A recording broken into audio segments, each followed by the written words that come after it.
video we are going to see some very important properties of squares and square roots. So here is the first one. Number of non-perfect squares between n and n plus 1 is 2n. For example, if there is 2 square and 4 square, that is 4 and 16. So if someone asks how many squares are there between the perfect squares, not 4 exactly, let's take 3 square because consecutive squares.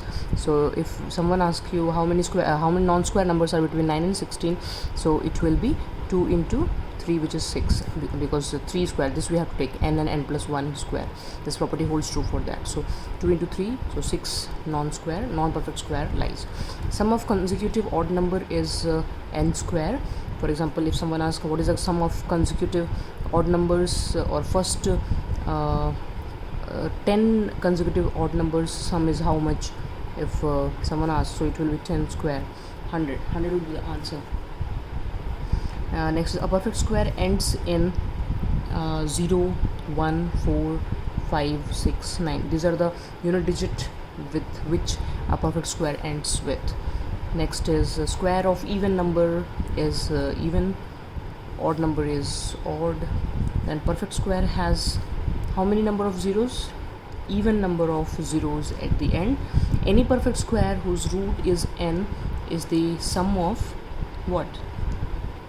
First n odd consecutive numbers, like we have seen in this previous property, that sum of consecutive odd number is n square. That can be used to check the answer, because sum of n odd consecutive number gives the value of the perfect square. Sum of first n odd consecutive numbers. An odd perfect square can be written as what? The sum of consecutive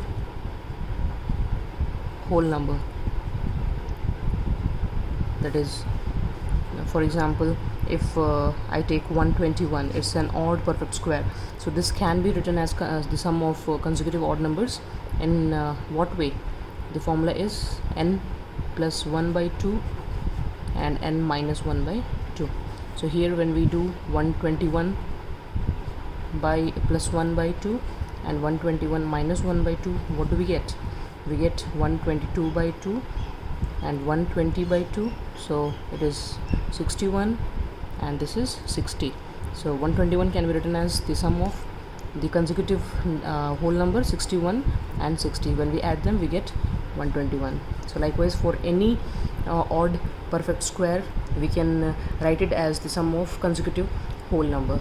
If you have any other doubt, you can write in the comment box. Thank you and have a nice day.